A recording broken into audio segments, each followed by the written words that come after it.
안녕하세요. 백선진 목사입니다. 오늘은 창세기 두 번째 시간입니다. 지난주에는 창조 시대를 알아보았는데 이번 주에는 족장 시대를 살펴보도록 하겠습니다. 네 사람을 살펴볼 건데요. 아브라함, 이삭, 야곱, 요셉입니다. 오늘은 그 중에서 아브라함과 이삭에 대해서 살펴보도록 하겠습니다. 족장시대를 잠시 살펴본다면 우리가 기억해야 될 주제는 이스라엘 민족의 시작입니다. 우리가 보통 이스라엘 사람들을 아브라함의 후손이라고 부르는데요. 그 민족의 시작을 알아보는 시간입니다.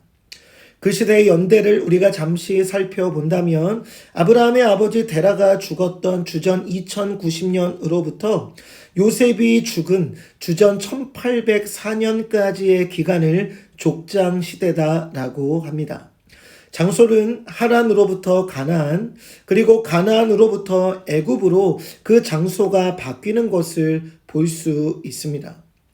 인간의 타락으로 인해서 하나님께서 창조하신 모든 것들이 망쳐져 버렸지만 하나님께서는 천지 만물과 인간을 포기하거나 내버리지 않으시고 다시 회복하실 계획을 세우십니다. 그 일을 이루기 위해서 하나님께서는 아브라함을 선택하십니다. 그를 통하여 예수 그리스도께서 이 땅에 오실 통로로 쓰임받을 이스라엘 민족의 역사를 시작하신 것입니다. 네 사람의 족장이 등장하는 창세기 12장부터 50장까지의 내용은 족장들의 이야기처럼 보이지만 진짜 주인공은 우리를 구원하기 위하여 일하시는 하나님인 것을 우리는 기억해야 합니다. 그럼 먼저 아브라함에 대해서 우리가 살펴보도록 하겠습니다. 우리가 아브라함 하면 무엇이 생각나십니까? 바로 믿음이라 할 수 있습니다. 그를 가리켜서 믿음의 조상이라고 부르죠. 그래서 이스라엘 사람들과 우리들에게 귀감이 되는 이유, 그가 귀감이 되는 이유는요, 바로 그의 믿음 때문입니다. 하나님께서는 자식이 없던 평범한 유목민 아브라함을 조건 없이 선택하시고 이삭, 야곱, 요셉으로 이어지는 족장들을 통하여 한 민족으로 성장시키셨습니다. 우리가 기억해야 되는 중요한 것은요, 아브라함이 완벽했기 때문에 선택받은 것이 아니라는 것입니다. 그도 우리처럼 연약한 인간이었습니다. 그도 실수했습니다. 실패를 경험했습니다. 기근이 오니까 애굽으로 내려가기도 했고요. 하나님의 약속을 기다리지 못하고 하갈을 취하여 아들을 낳기도 했습니다. 그리고 자신의 목숨을 건지기 위해서 엘리멜렉에게 거짓말을 하기도 했어요. 그를 나타내는 대표 명사와도 같은 믿음도요, 창세기 15장에 가서야 언급되는 것을 우리가 볼 수 있습니다. 하지만 하나님께서는 그런 그를 택하시고 그를 이스라엘의 조상으로 삼아 주셨습니다. 그를 세심하게 이끄시며 인도하여서 하나님을 경험하게 하고 그로 하나님을 믿는 믿음을 갖게 하시고 그를 가나안으로 들이시며 놀라운 일을 하실 것을 약속해 주신 것입니다. 먼저 창세기 12장은 하나님께서 아브라함을 부르는 장면으로 시작합니다. 하나님께서는 갈대아 우르에서 살고 있던 아브라함을 부르셨습니다. 그가 살았던 도시 우르는요, 당시 문명이 가장 발달했던 곳 중에 하나이고 많은 사람들이 그 문명의 혜택을 누리고 편히 살기 위해서 몰려드는 곳이었습니다. 아브라함의 가정은요, 그곳에서 난나르라는 달신을 섬기고요, 그 우상을 만들어 팔면서 삶을 유지해 갔던 가정이었습니다. 하지만 하나님은 거기에 살고 있던 아브라함을 부르셨어요. 아브라함은 선택해야 했습니다. 그가 이미 가지고 있던 안전을 유지하든지 아니면 모든 안전을 버리고 떠나 하나님의 말씀에 순종하는지를 선택해야만 했습니다. 그는 결심합니다. 모든 것을 떠나기로 결단하고 그는 길을 떠났습니다. 하나님께서는 그를 유브라데스 강 근처의 달을 섬기는 또 다른 중심 도시 하란으로 옮기셨습니다. 신전을 중심으로 문화가 형성되어 살아가던 이 시기, 하란은 우르와 크게 다르지 않은 문화를 갖고 있는 도시였습니다. 아버지 데라로 인해서 아브라함이 하란에 머물렀을 때 하나님께서는 잠잠히 아브라함을 기다리셨습니다. 그리고 데라가 죽은 후에 하나님께서는 아브라함에게 나타나서 가나안 땅으로 가라고 다시 말씀하셨습니다. 그때 자식이 없던 아브라함을 통하여 민족을 이루게 하신다는 약속도 함께 해 주셨습니다. 아브라함은요, 우르에서 하란까지 965km, 하란에서 가나안까지 640km, 후에 애굽까지 640km의 왕복 여행을 하게 되어서 총 2250km를 걷는 그와 같은 대여정을 시작하게 되었습니다. 또한 아브라함은요, 그의 삶에서 3번 하나님을 불렀다고 성경은 기록하고 있습니다. 먼저 첫째로는 그가 가나안에 도착한 후에 여호와의 이름을 불렀다 성경은 말합니다. 창세기 12장 8절 말씀에 보면 거기서 베델 동쪽 산으로 옮겨 장막을 치니 서쪽은 베델이요 동쪽은 아이라. 그가 그곳에서 여호와께 제단을 쌓고 여호와의 이름을 부르더니 라고 말씀합니다. 두 번째는요, 애굽에서 부자로 돌아온 후에 여호와의 이름을 불렀습니다. 창세기 13장 4절 말씀입니다. 그가 처음으로 제단을 쌓은 곳이라. 그가 거기서 여호와의 이름을 불렀더라. 세 번째는요, 아비멜렉과 조약을 맺은 후에 하나님의 이름을 불렀습니다. 창세기 21장 33절 말씀, 아브라함은 브엘세바에서 에셀 나무를 심고 거기서 영원하신 여호와의 이름을 불렀으며 그는 하나님의 이름을 부르는 자였다 성경은 말합니다. 아브라함은 하나님의 약속의 인도를 받아 가나안 땅에 입성을 하였습니다. 하지만 그는 이내 애굽으로 내려가게 되어집니다. 그 이유는요, 하나님께서 가라고 하신 땅 가나안에 기근이 들었기 때문입니다.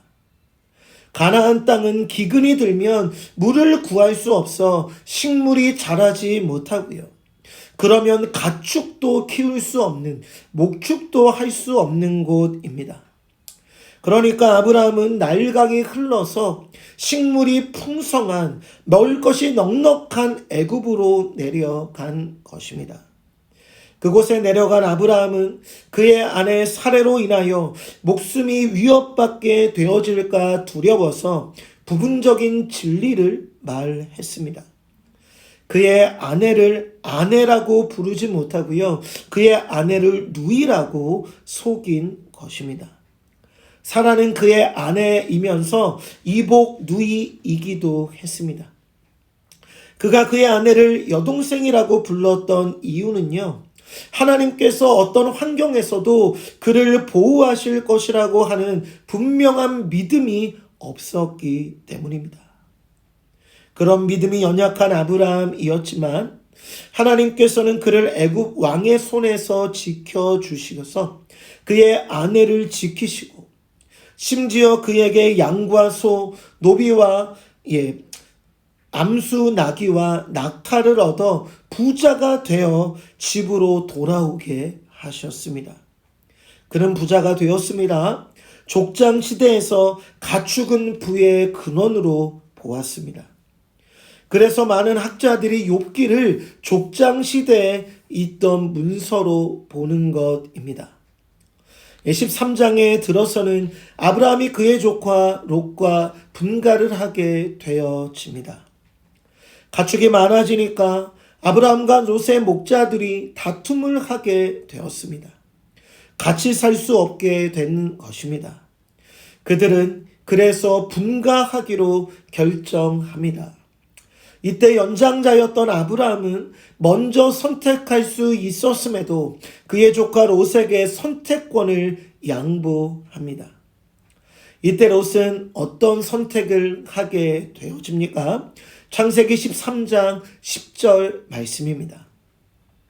이에 롯이 눈을 들어 요단 지역을 바라본즉 소알까지 온 땅에 물이 넉넉하니 여호와께서 소돔과 고모라를 멸하시기 전이었으므로 여호와의 동산 같고 애굽 땅과 같았더라.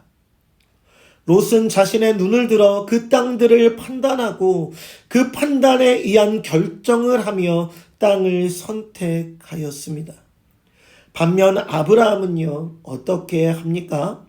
하나님께서 그에게 땅을 보여주실 때까지 기다리는 믿음의 모습을 그는 하나님 앞에 보입니다. 창세기 13장 14절 말씀입니다. 롯이 아브라함을 떠난 후에 여호와께서 아브라함에게 이르시되 너는 눈을 들어 너 있는 곳에서 북쪽과 남쪽 그리고 동쪽과 서쪽을 바라보라. 그는 하나님께서 보라고 말씀하실 때까지 기다렸습니다. 우리도 매사 우리가 결정하고 판단하며 행동하는 롯과 같은 사람이 아니라 하나님의 때를 기다리며 기도하며 선택하는 우리 모두가 되어지기를 바랍니다. 14장에서는 그렇게 갈라지고 난 지 얼마 되지 않아 소돔성이 연합군의 공격을 받게 되었고 롯의 가족들도 포로로 잡혀가는 이야기가 기록되어 있습니다. 이때 아브라함은 그의 집에서 길리우던 자 318명을 거느리고 단까지 쫓아가서 그 가정을 구해 옵니다. 그리고 돌아오던 일에 그는 살렘이라는 곳을 다스리던 멜기세덱에게 11조를 드리는 모습이 기록되어 있습니다. 창세기 14장 20절 말씀입니다. 너희 대적을 내 손에 붙이신 지극히 높으신 하나님을 찬양할지로다 하매 아브라함이 그 얻은 것에서 10분의 1을 멜기세덱에게 주었더라. 15장에서는 하나님께서 아브라함과 언약을 맺으시는 장면이 기록되어 있습니다. 하나님께서는 그의 상속자가 그의 몸에서 날 자임을 다시 한번 일깨워 주셨습니다. 이때 아브라함은 하나님과 언약을 맺게 되어지는데 우리는 여기에서 고대 근동의 언약법을 배울 수 있습니다. 고대 근동에서는 언약의 당사자들이 짐승을 쪼개어 놓고 그 가운데 피를 흐르게 하여서 당사자들이 그 사이로 지나가며 언약을 맺었습니다. 언약을 어기면 이 짐승처럼 자신을 쪼개도 된다는 언약의 표시였던 것입니다. 그런데 하나님과 아브라함의 언약에서는 하나님만 이 사이를 지나갔다 성경은 말합니다. 창세기 15장 17절 말씀입니다. 해가 져서 어두울 때에 연기나는 화로가 보이며 타는 횃불이 쪼갠 고기 사이로 지나더라. 이를 통하여 알 수 있는 것 무엇입니까? 하나님과 아브라함 사이의 언약은요, 조건적인 언약이 아니라 무조건적인 언약이라는 사실입니다. 아브라함이 잘하든 잘못했든 그는 하나님의 언약 백성이 된 것입니다. 잘하면 백성이고 못하면 백성 아닌 것이 아닙니다. 무조건적인 하나님의 은혜가 아브라함에게 임하였음을 우리가 알 수 있는 것입니다. 아브라함의 삶에서 그의 성공은요, 하나님의 언약 성취의 결과였습니다. 아브라함의 성공을 칭송하고 부러워하는 것에 머물러 있지 마시고 아브라함이 부족하였음에도 연약하였음에도 불구하고 일방적인 언약과 은혜를 통하여 그의 성공을 이루신 하나님을 찬양하고 소망하는 우리 모두가 되어지기를 바랍니다. 아브라함은 하나님의 언약의 약속을 듣고 하나님을 믿었습니다. 창세기 15장 6절 말씀, 아브라함이 여호와를 믿으니 여호와께서 이를 그의 의로 여기시고. 그런데 바로 뒤에 나오는 16장에서는요, 아브라함이 하나님의 언약을 기다리지 못하고 실수를 하는 장면이 바로 등장하고 있습니다. 그의 나이 85세가 되었는데 그는 여전히 아들이 없었습니다. 하나님의 약속이 그에게 임한 지 10년의 세월이 지나갔지만 그는 여전히 자식이 없는 자로 살아갔습니다. 그는 그의 아내 사라의 말에 따라 하갈을 취하였고 그녀를 통하여 이스마엘을 낳게 되었습니다. 하나님의 약속을 인내하며 기다리지 못했던 것이죠. 17장에서는요, 하나님께서 아브라함과의 언약의 표시로 할례를 베푸시는 것을 우리가 말씀을 통하여 바라봅니다. 그리고 하나님께서는 아브라함의 이름을 아브라함으로 사레의 이름을 사라로 바꾸어 주셨습니다. 그리고 18장에서는 하나님께서 이삭을 다시 약속하시는 내용이 등장합니다. 이때 아브라함은 부지 중에 하나님의 천사를 대접하게 되었습니다. 하나님의 천사를 극진히 대접한 아브라함. 하나님은 그 아브라함의 마음의 소원을 응답하여 주시는 기적을 그에게 나타내 보이십니다. 바로 내년 이맘때에 그의 아내 사라의 몸을 통하여 이삭이 태어날 것을 약속받은 것입니다. 이때부터 이스라엘 사람들은 나그네를 극신히 대접하게 되었다고 합니다. 그가 바로 하나님의 천사일 수 있기 때문입니다. 19장 말씀에서는 하나님께서는 아브라함에게 소돔과 고모라의 멸망을 가르쳐 주십니다. 그 멸망 소식을 들은 아브라함은 소돔과 고모라를 위하여 기도합니다. 의인 50명이 있다면, 의인 45명이 있다면, 의인 40명, 30명, 20명, 아니 의인 10명만 있다면 그 성을 구원하여 달라 아브라함은 하나님 앞에 기도하며 간청합니다. 하지만 소돔과 고모라는 의인 10명이 없었고요. 그 땅은 멸망을 당하게 되었습니다. 하지만 롯과 그의 두 딸은 구원받게 되어집니다. 그의 아내는 뒤를 돌아보아 소금 기둥으로 바뀌었다 성경은 말하고 있지요. 롯과 그의 두 딸이 구원을 받은 이유가 창세기 19장 29절 말씀에 기록되어 있습니다. 하나님이 그 지역의 성을 멸하실 때, 곧 롯이 거주하는 성을 엎으실 때에 하나님이 아브라함을 생각하사 롯을 엎으시는 중에서 내보내셨더라. 하나님은 그때 아브라함을 생각하셨다라고 합니다. 아직 가족이 예수님을 믿지 않고 있습니까? 끝까지 기도하는 우리 모두가 되기를 바랍니다. 그러면 하나님께서 우리를 기억하사 은혜를 베풀어 주시고 그들로 예수님을 믿게 하여서 그 구원을 얻게 하는 기적을 베풀어 주실 줄로 믿습니다. 그렇게 탈출한 롯과 두 딸은요, 소알성으로 도망하였고 이때 두 딸이 아버지와 근친 상간을 하는 일이 일어나게 되었습니다. 이를 통하여 모압과 암몬 자손이 생겨나게 되었습니다. 이들은 이스라엘 백성들의 출애굽 여정에서 계속 골치 아픈 존재로 남게 되었습니다. 결국 이들은 대대로 여호와의 총회에 들어올 수 없는 저주의 대상이 되고 말았습니다. 20장에서는 아브라함은 마므레로부터 아비멜렉이 다스리는 블레셋 사람들의 거주지인 남쪽의 그랄로 이주합니다. 이때 하나님을 두려워하지 않는 그곳 사람들을 아브라함은 두려워하였고요. 아브라함은 다시 그 아내 사라를 여동생이라고 속이게 되었습니다.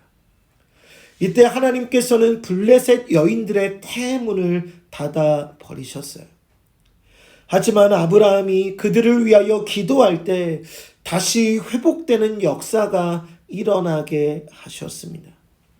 하나님께서 창세기 12장 말씀에서 말씀하셨던 것처럼 그가 축복하는 자에게 축복을 내리시는 그 약속이 성취되어지고 있음을 보여주시는 장면이었던 것입니다.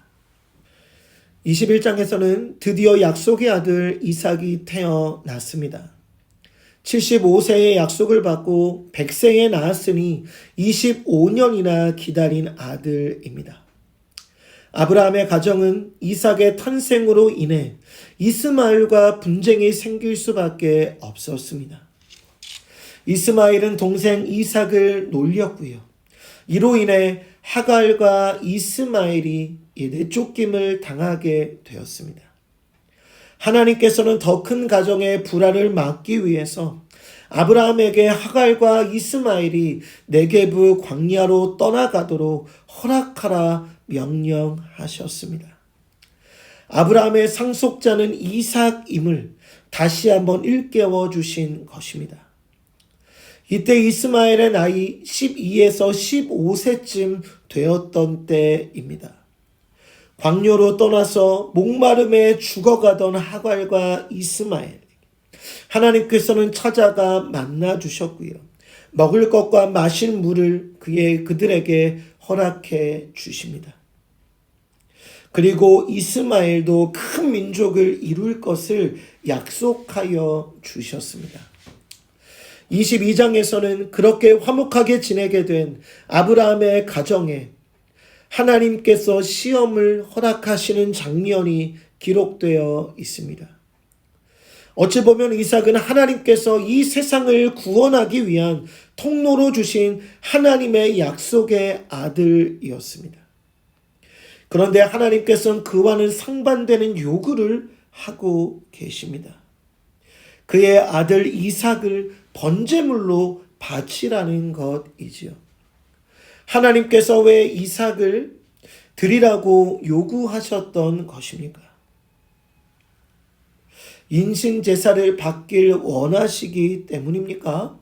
아닙니다. 하나님께서는 아브라함의 믿음을 시험하셨던 것입니다.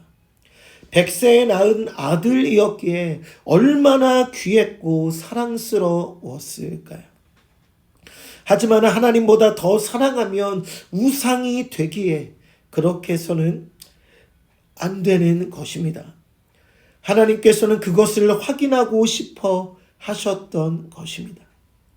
하나님의 명령이 떨어지자 아브라함은 정없이 모리아 산으로 갔습니다.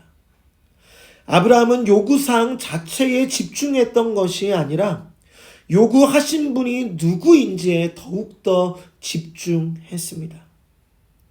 그러니까 하나님을 믿고 그곳으로 나아갈 수 있었던 것입니다. 모리아산은 나중에 솔로몬의 성전이 세워지게 될 아주 중요한 장소였습니다. 아버지와 길을 가던 이삭이 아브라함에게 번제물에 대하여 물었을 때 아브라함은 번제할 어린 양은 하나님이 자기를 위하여 친히 준비하시리라 대답했습니다. 브엘세바에서 모리아산까지는 85에서 100km 정도로 사흘을 걸어야 하는 길이었습니다. 얼마나 힘들고 어려운 길이었을까요? 하지만 아브라함은 끝까지 나아갔습니다. 하나님을 믿고 따르는 길은 누구에게나 최고의 결단을 하나님께서는 요구하시는 분임을 기억해야 합니다. 아브라함이 이삭을 번제물로 드린 결과 아브라함은 하나님을 경외함을 인정받았고요. 그의 말처럼 하나님께서 준비하신 순양을 발견하여서 제물로 드릴 수 있게 되었습니다. 이 어린 양이 바로 예수 그리스도를 예표하는 것입니다. 23장 말씀에서는 사라의 죽음과 장사가 나타나 있습니다. 사라는 127세에 죽었습니다. 아브라함은 약속을 통하여 이미 가나안의 모든 땅이 그에게 속해 있었지만 실제로는 그의 사랑하는 아내를 묻어줄 만큼의 땅조차도 갖지 못한 상태였습니다. 하지만 아브라함은 하나님이 지으시고 경영하실 영원한 도성이 있는 장래를 내다보며 살았습니다. 아브라함은 이때 막벨라 굴을 구입하게 됩니다. 막벨라 굴은 헤브론이라는 지명으로 알려진 지역입니다. 이 굴은요, 아브라함, 사라, 이삭, 야곱을 위한 묘지가 되었어요. 후에 갈렙이 가나안 땅을 분배받았을 때 이 지역을 분배받았고요. 다윗이 유다 지파의 왕으로 이곳에서 기름 부음을 받게 되었습니다. 족장들은 자신들의 땅을 실제로 소유하지는 못했지만 막벨라 굴에 묻힘으로써 자신들이 가나안으로 다시 돌아오게 하는 자력과 같은 역할을 감당했습니다. 24장에서는 이삭의 결혼 이야기가 기록되어 있습니다. 이삭은 늦은 나이에 결혼을 하였습니다. 10대들이 결혼하던 이 시기에 이삭의 나이는 40세였습니다. 이삭이 자손을 얻게 된다면 모든 언약들이 아무 소용이 없기에 정말 그와 같은 위기에 처했기에 아브라함의 믿음은 다시 시험을 받게 됩니다. 아브라함은 그의 집에서 길리우던 엘리에셀을 나홀 성에 보냈습니다. 그 성에 도착한 그 일행에 리브가는 물을 먹게 하였고 약대도 물을 마시우게 했습니다. 리브가가 하나님께서 예비한 여자임을 알게 된 엘리에셀은 그녀의 가족들을 만났고 아브라함이 자신을 이곳에 보낸 목적을 설명하였습니다. 이때 결혼에 관련된 모든 당사자들이 이 모든 것이 여호와께로 말미암은 일이라는 결론을 내리게 되었습니다. 25장에서는 아브라함의 죽음이 기록되어 있습니다. 아브라함은 그의 나이 175세 때 죽음을 맞이하였습니다. 이제는 두 번째 족장으로 이삭을 살펴보도록 하겠습니다. 먼저 어린 시절의 이삭입니다. 이삭은 아브라함이 100세 때 얻은 아들이었습니다. 그는 어린 시절 모리아 산에서 번제물로 드려지는 그 일을 경험하기도 했습니다. 24장과 25장에서는 성년이 된 이삭의 내용이 기록되어 있습니다. 24장은 이삭의 결혼 사건이 기록되어져 있어요. 그는 40세가 될 때까지 부모 스라에서 외아들로 자랐습니다. 그의 아내 리브가도 노처녀였어요. 이삭의 아내를 찾기 위해 길을 떠나는 엘리에셀, 하나님의 인도하심을 구하는 모습을 통하여서 아브라함이 믿음이 어떠했는지를 볼 수 있는 것입니다. 엘리에셀은 목마른 자신에게 물을 마시우게 하는 것뿐 아니라 약대들에게도 물을 주는 여자가 하나님께서 정해 주신 여자로 알겠다고 말합니다. 당시 풍습으로는 나그네에만 물을 주면 되었지만 리브가는 약대에게까지 물을 마시우게 했습니다. 한 주간 여행 후 목마른 낙타 한 마리는 거의 100리터의 물을 마신다라고 합니다. 이런 낙타가 10필이었으니까 리브가는 총 1000리터의 물을 떠 주어야 했던 것입니다. 리브가의 마음 씀씀이가 어떠한 사람이었는지를 엿볼 수 있는 내용입니다. 그녀와 이삭이 처음 만나게 될 때 이삭은 들판에서 기도하고 있었던 것으로 보아 기도의 사람이었음을 알 수 있습니다.